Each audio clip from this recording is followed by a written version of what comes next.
오늘부터는 내가 너희에게 복을 주리라 라는 학개서 말씀을 가지고 나오도록 말씀을 전하도록 하겠습니다. 우리 성경 같이 좀 한 구절씩 읽어보도록 하겠습니다. 제가 한 절, 여러분이 한 절 같이 읽도록 하겠습니다. 제가 먼저 교독하겠습니다.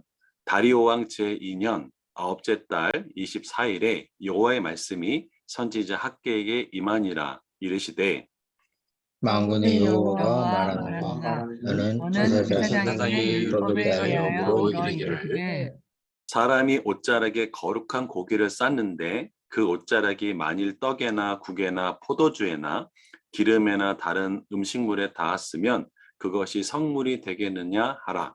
학개가 물음에 제사장들이 대답하여 이르되 아니니라 하는지라.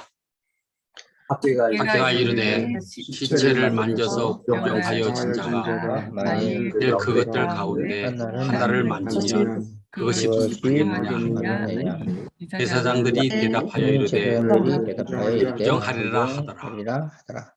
이에 학개가 대답하여 이르되 여호와의 말씀에 내 앞에서 이 백성이 그러하고 이 나라가 그러하고 그들의 손의 모든 일도 그러하고 그들이 거기에서 드리는 것도 부정하니라. 원하건대 너희는 오늘부터 이전 여호와의 전에 보리에 놓이지 아니하였던 때를 기억하라. 그때 20고루 곡식 더미에 이른즉 10고루뿐이었고 포도즙 틀에 50고루를 기르러 이른즉 20고루뿐이었느니라. 만군의 여호와가 말하노라. 내가 너희 손으로 지은 모든 일에 곡식을 마르게 하는 재앙과 깐무기 재앙과 복으로 쳤으나 너희가 내게로 돌이키지 아니하였느니라. 아멘. 너희는 오늘 이전을 기억하라. 9째 달 24일 곧 여호와의 성전 지대를 쌓던 날부터 기억하여 보라. 곡식 종자가 아직도 창고에 있느냐. 포도나무, 무화과나무, 풍류나무, 감람나무에 열매가 맺지 못하였느니라. 그러나 오늘부터는 내가 너희에게 복을 주리라. 아멘. 학개서 2장 19절에는 하나님께서 그러나 오늘부터는 내가 너희에게 복을 주리라 명확하게 말씀하고 있습니다. 제가 오늘 전할 말씀은 기복신앙에 관한 것이 아니라 하나님이 주신 복, 그 복을 누리는 그 원리, 그리고 어떤 조건, 무엇 때문에 하나님께서는 오늘부터 너에게 복을 주리라 라는 말씀을 이 포로 교환 공동체인 이 학개서를 읽었던 또 그 선포된 말씀을 들었던 그들이 어떻게 오늘부터 복을 받는 그 말씀이 선포되는가를 같이 나누고자 합니다. 바벨론 포로에서 돌아온 이 포로 공동체의 경제 상황이 학개서 2장 16절에 의하면 곡식이 20을 심었으면 10밖에 거두지 못하고 포도주틀에 50을 바랬는데 20밖에 거두지 못하는 마이너스 50%, 마이너스 60%의 지금 상황 속에 놓여 있는 경제적으로 굉장히 어려운 상황 속에 놓여 있는 것이 바로 포로 귀환 공동체의 상황이었던 것이죠. 바벨론에서 이스라엘 백성들이 솔로몬 성전이 무너지고 바벨론으로 끌려가서 노예 생활을 하다가 바벨론에서 돌아온 그들, 바로 그들은 누구인가라는 것을 우리가 알 필요가 있습니다. 이들은 바벨론의 그 고도로 발달된 지금 보이는 문양이 청동문으로 된 것으로 그 당시의 최고의 그 기술, 그래서 요즘처럼 반도체처럼 그런 반도체처럼 아주 고온의 그런 그 도자기를 빚을 수 있는 기술을 당시에 최고였던 기술이죠. 그리고 이때 바벨론은 전 세계에서 처음으로 이 수세식 변기가 놓였었고 뿐만 아니라 아스팔트가 놓였던, 다시 말하면 아주 고도로 발달된 그런 도시였죠. 그런 도시에서 생활하던 이들이 폐허가 된 예루살렘에 돌아왔던 이유는 바로 하나님의 성전을 세우기 위해서 이들은 돌아왔던 것이었습니다. 바벨론에서 좋은 환경 속에서 자녀들의 교육 문제도 있었을 것이고, 그래서 거기 있던 모든 유대인들이 돌아온 것이 아니라 에스더나 모르드게 같은 사람들처럼 바벨론에 남아있던 사람 유대인들도 상당히 많았지만, 예루살렘에 돌아왔던 그 신앙인들, 이들은 정말 하나님의 성전을 세우기 위해 했던 그런 신앙인들이었던 것이죠. 솔로몬 성전이 BC 586년 그 솔로몬 성전이 멸망하고 많은 사람들이 바벨론으로 끌려갔습니다. 그러다가 고레스가 혜성처럼 나타나서 바벨론을 무너뜨리고 고레스 칙령에 의해서 예루살렘으로 돌아올 수 있게 됐고, 그들이 돌아와서 바로 성전을 공사하게 되었지만, 그 성전 공사가 대적들의 방해로 16년 동안이나 중단이 되었습니다. 그리고 16년이 지나서 학개 선지자가 나타나서 성전을 건축하라라는 그 말씀으로 인해서 이들이 다시 성전을 재건하게 되었습니다. 그래서 지금 학개서의 본문의 말씀은 포로 공동체, 포로 귀환 공동체가 16년 전에 성전을 지으러 왔다가 16년 동안 아무것도 하지 못한 상태에서 16년 후에 하나님께서 학개를 통해서 성전을 다시 건축하라라는 명령을 받고 성전을 건축하고 있는 단계였던 것이죠. 학개서는 그 선지서 중에 그 명확하게 날짜가 기록된 유일한 성경이 학개서입니다. 6월 1일 날 첫 번째 예언이 있었고, 7월 21일 날 두 번째 예언이 있었고, 9월 24일에는 학개서의 세 번째와 네 번째 예언이 있었던 것이었죠. 그래서 우리가 오늘 읽었던 본문은 바로 학개서의 세 번째 예언의 본문이었던 것입니다. 학개서의 그 세 번째 본문은 좀 당황스러운 질문으로 시작을 합니다. 학 사람이 옷자락에 거룩한 고기를 쌌는데 그 옷자락에 떡이나 국이나 포도주나 기름이나 이런 다른 음식이 닿으면 성물이 되겠느냐, 거룩해지겠느냐라는 질문이죠. 그래서 제사장들은 대답하죠. 아닙니다라고 대답하죠. 왜냐하면 거룩함은 다른 것에 전이가 일어나지 않기 때문에 그렇습니다. 근데 하나님께서 두 번째 질문을 또 하죠. 시체를 만져서 부정하여진 자가 만일 그것들 가운데, 아까 이 그것들이라는 것도 앞에 언급했던 떡, 국, 포도주를 얘기하죠. 하나를 만지면 그것이 부정하겠느냐라고 했을 때 제사장들이 명확하게 대답하죠. 왜냐하면 부정하기 때문에. 그래서 제사장들이 어떤 시체나 그다음에 부정한 것들을 만지게 된 사람이 다른 사람을 만지거나 다른 또 뭐 물건을 만지게 되면 그것이 부정하다는 것을 잘 알고 있었던 것이죠. 이것은 율법을 아는 아주 초등학생 정도면 다 할 수 있는 그런 수준의 질문을 하고 있는 것이죠. 좀 부연 설명을 하자면, 내위기에서는 사람의 상태를 세 가지로 정의를 합니다. 그래서 정결한 상태, 부정한 상태, 거룩한 상태로 나오는데, 정결한 상태란 것은 동물이 막 태어난 상태 또는 사람이 막 태어난 상태, 죄나 흠이 없는 상태죠. 근데 이 정결한 상태, 우리가 그 찬양 중에 정결한 마음 주옵소서라는 것에 바로 그 상태를 이야기합니다. 근데 이 정결한 상태는 상당히 불안정한 상태죠. 왜 그러냐면 죄나 부정한 것을 만졌을 때는 이 부정한 상태로 가기 때문에 그렇죠. 그래서 이 부정한 상태를 다시 정결한 상태로 만들기 위해서 필요한 것은 바로 제사입니다. 그래서 구약에서 이 제사를 통해서 부정해진 또 죄를 진 사람들이 정결한 상태로 가기 위해서 소나 양이나 이런 그 동물들을 잡아서 정결한 상태로 가게 됐죠.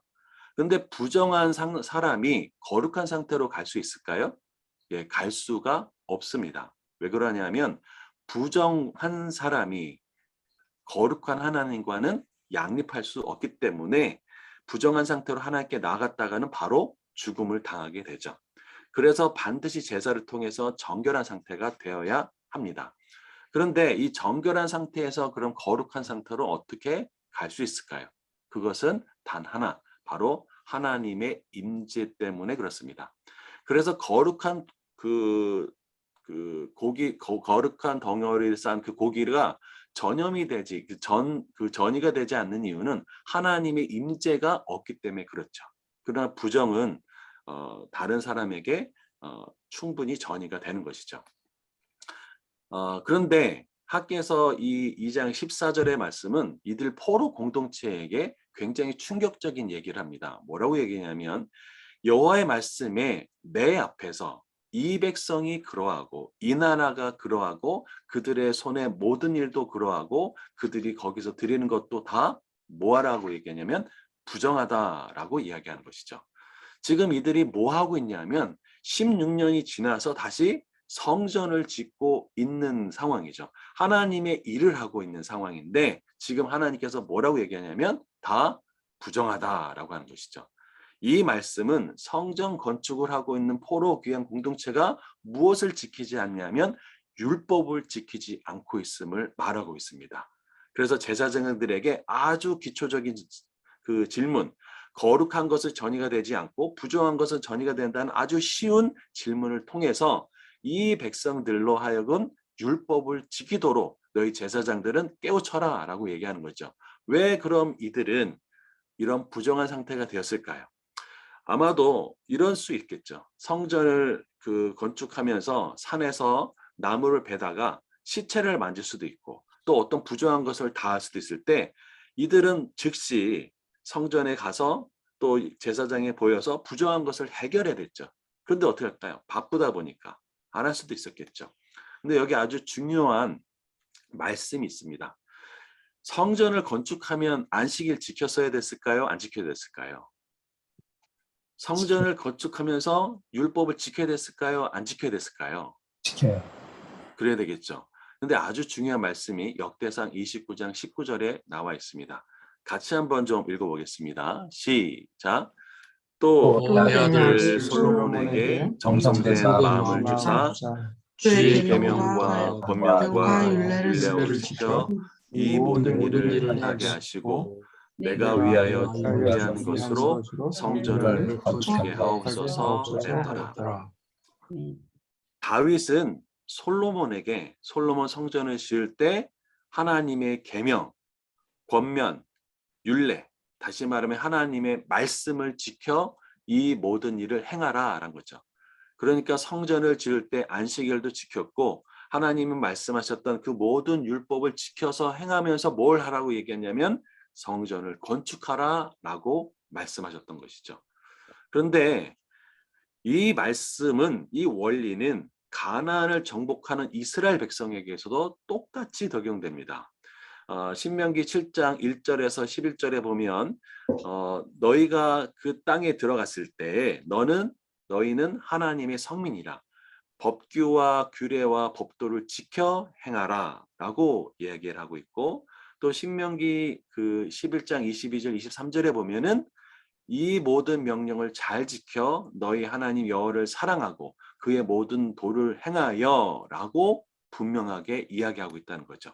가나안을 정복하든 또 성전을 건축하던 하나님의 일을 하던 모든 것이 하나님의 말씀과 명령을 지켜 행하라 라고 되어 있습니다.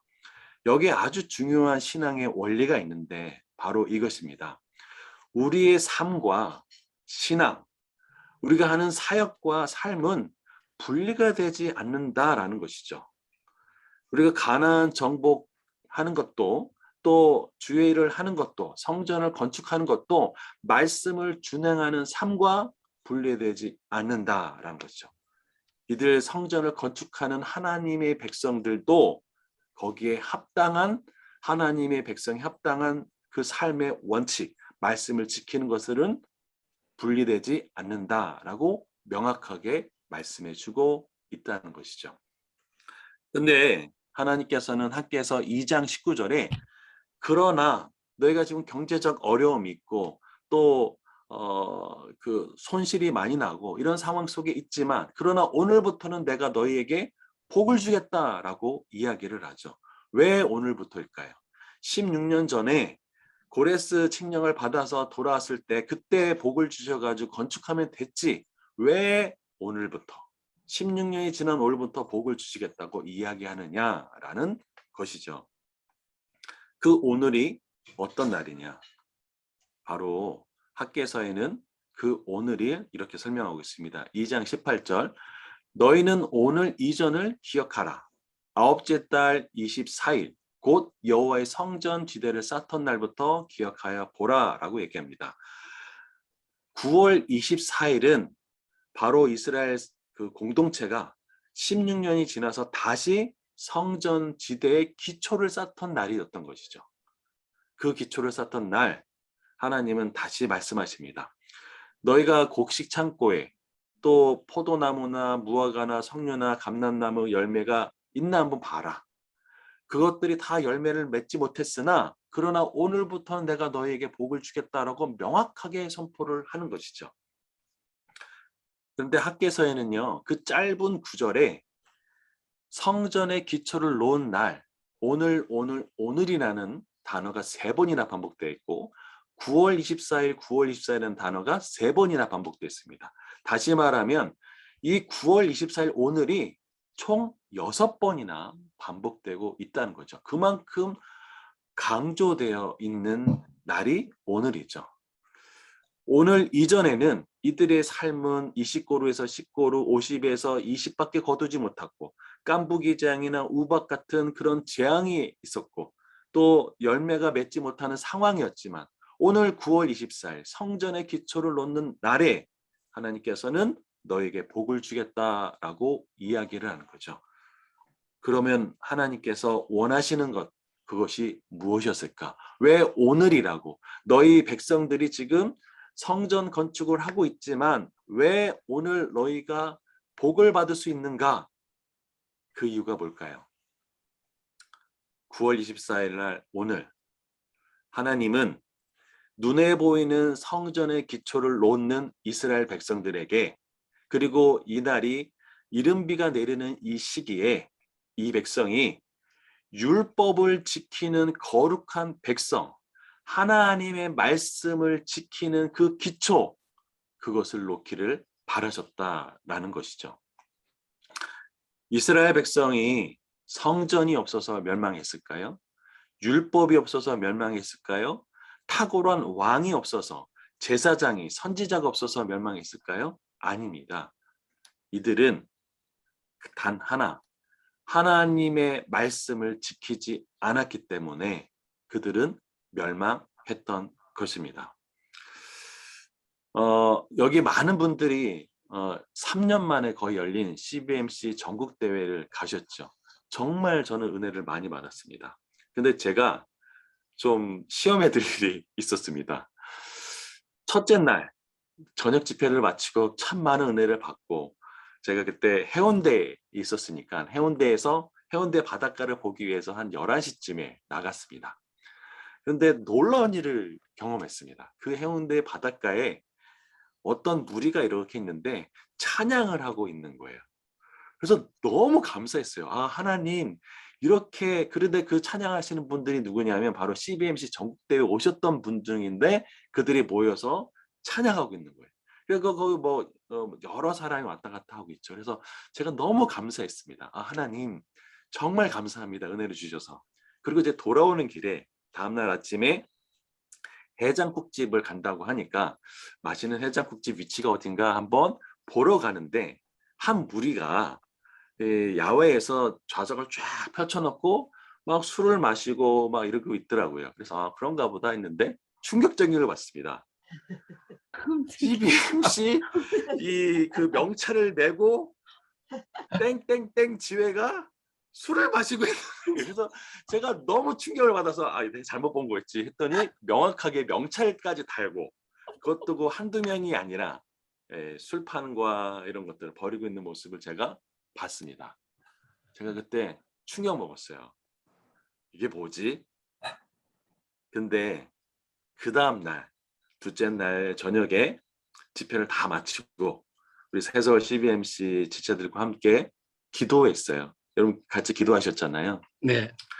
그때 기도하면서 제 마음속에 그런 생각이 들었습니다. 하나님 소망을 주셔서 감사합니다. 기도할 수 있는 소망을 주셔서 감사합니다라는 생각이 제 마음속에 들어왔어요. 제 마음속에 이게 뭐지? 왜 삶과 신앙은 분리된 거지? 이 전국대회까지 왔는데 뭐 하는 거지? 라는 그런 마음속에 하나님이 보여줬던 것은 기도하는 사람들이 있다라는 그 소망의 메시지. 제가 그때 은혜를 받았습니다. 그러나 오늘부터는 내가 너에게 복을 주리라. 다시 말하면 성전의, 눈에 보이는 성전의 그 기초, 하나님은 눈에 보이는 성전의 그 기초가 아니라 실질적으로 우리 삶의 말씀을 지키는 그 기초가 놓여지는 오늘이 되기를 하나님이 원하셨다는 거죠. 그 오늘이 될 때 하나님 뭘 주시겠다고 말씀하시냐면 복을 주시겠대요. 근데 이 복은 영적인 복도 있겠지만 에스라 6장에 보면 다리오 왕이 칙령을 내립니다. 그래서 이 포로기한 공동체에게 너희가 성전 건축을 해라.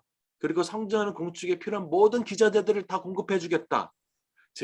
그리고 제사를 드리는 모든 것들도 공급해 주겠다라고 실질적인 은혜가 있습니다. 그래서 학개서는 이 하나님의 복을 누렸던, 그래서 학개의 그 뜻은 축제, 절기라는 뜻을 가지고 있습니다. 하나님의 실질적인 은혜가 임했던 것이었죠. 우리 삶에 하나님의 그 은혜의 복, 그 은혜의 복을 누리기 위해서 그 예수 그리스도 안에 있는 생명의 복음을 누리고 우리 삶에 하나님께서 저주가 아닌 축복의 삶을 누리는데 중요한 것은 우리 삶에 하나님의 말씀, 생명을 살리는 그 말씀, 우리 행복을 위해서 주신 그 말씀을 지키는 삶의 기초가 놓여지게 되기를 주님의 이름으로 축복합니다. 그런 아멘. 새서울 CBMC가 되기를, 또 저와 한국교회가 되기를 간절히 축복합니다. 아멘. 결론을 좀 맺도록 하겠습니다. 하나님의 말씀을 지키는 삶의 기초를 하나님은 놓기를 원하십니다. 그리고 우리의 삶과 신앙, 그리고 사역과 삶은 결코 분리되지 않습니다. 하나님이 약속된 그 축복의 삶, 그 복은 하나님의 말씀을 지키는 삶에서 시작됨을 믿습니다. 이 시간 들은 말씀을 가지고 잠시 묵상하며 기도하면 좋겠습니다. 하나님, 우리 삶에 하나님의 말씀을 지키는 삶의 원리가 놓여지게 해주십시오. 하나님, 우리의 삶에서 말씀 따로, 신앙생활 따로가 아니라 하나님, 내가 어디에 있든지 하나님의 말씀을 준행하는 그 신앙을, 원리를 지키게 해 주십시오서 우리 같이 한번 주여 한번 부르며 기도했으면 좋겠습니다. 주여, 하나님 아버지, 우리 삶에 하나님 말씀을 지키는 정말 기초가 놓여지게 하여 주옵소서. 눈에 보이는 기초가 아니라 아버지 하나님, 우리 삶에 하나님의 말씀을 준행하고 지키고 나아가는 은혜가 있게 하여 주시옵소서. 하나님의 은혜가 필요합니다. 하나님 말씀과 삶이 괴로되는 것이 아니라 아버지, 우리 삶에 하나님의 은혜의 말씀이 성취되게 하여 주시고 그 말씀을 우리들에게 복을 주시고 흘려버리는 것이 아니라 하나님께 마음에 하나님 새기며 말씀에 따라 준행하는 그런 은혜가 있을 수 순종하며 있도록 살아가는 하나님 그러한 은혜를 베풀어 나의 주시옵소서. 사랑하는 자녀들이 하나님의 된다고 하는 그 은혜가 말씀이었던 필요합니다. 것 같습니다. 하나님의 도우심이 필요합니다. 주여 붙잡아 주시고 우리에게 반드시 말씀해 하나님의 주신 것을 말씀이 먼저 가는 간절히 난 삶이 될 기도합니다. 수 있도록 아버지, 주여 주여 인도하여 붙잡아 주시옵소서. 주시옵소서. 연약한 저희들 아버지, 껴쳐 주시옵소서. 도와 주시옵소서. 감사드리며 예수님의 이름으로 기도합니다. 사랑하는 하나님 아버지, 한국교회를 많은 사람들이 걱정하고 염려하고 또 때로는 왜 이러냐라는 모습이 있는 것들이 사실입니다. 하나님, 하나님이 놓여지기를 원하시는 진정한 기초는 화려한 건물이 아니라 하나님의 말씀을 지키는 삶의 기초가 우리 성도들 한 사람 한 사람들의 놓여지기를 원하시는 그 말씀, 그 마음을 우리가 깨달아 알 수 있도록 도와주옵소서. 하나님, 우리 삶의 말씀과 삶이 괴리가 되는 현상들이 있음을 정직하게 고백합니다. 그러나 오늘부터는 하나님의 말씀을 지키는 삶의 기초가 놓여지도록 우리를 붙잡아 주옵소서. 아멘. 하나님, 그래서 우리의 어려움들이 끝나고 하나님 돌 위에 돌이 하나도 남아있지 않는 그 상황이라 할지라도 하나님 그러나 오늘부터는 내가 너에게 복을 주겠다는 그 하나님의 말씀이 우리 삶에 이루어지도록 역사하여 주옵소서. 어려움의 시대를 살고 있지만 그러나 하나님의 백성들에게는 하나님의 살 길을 열어주시며 하나님의 은혜를 베풀어 주시고 여전히 그 구원의 크신 능력을 베푸실 분임을 고백합니다. 하나님, 우리 삶에 하나님 말씀의 기초가 놓여질 수 있도록 우리를 축복해 주옵소서. 기도하는 사람들에게 하나님의 능력의 말씀을 경험할 수 있도록 주여 붙잡아 주옵소서. 우리를 사랑하시는 예수 그리스도의 이름으로 간절히 기도드립니다. 아멘. 오늘 토의 주제가 있다면 두 가지를 좀 뽑아봤는데요. 신앙과 삶에 혹시 그 괴리가 되는 부분이 있다면 무엇인지, 또 내 삶에 하나님의 말씀의 기초가 놓여질 부분이 무엇이 있는지 있다면 나눠주시면 좋을 것 같고요. 아까 말씀하셨던 대로 또 전국대회 같이 나눠주셔도 좋을 것 같습니다. 예, 감사합니다. 네, 감사합니다.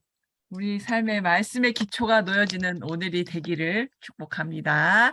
자, 말씀을 가지고 소그룹으로 나누어서 한 10분간 나누겠습니다.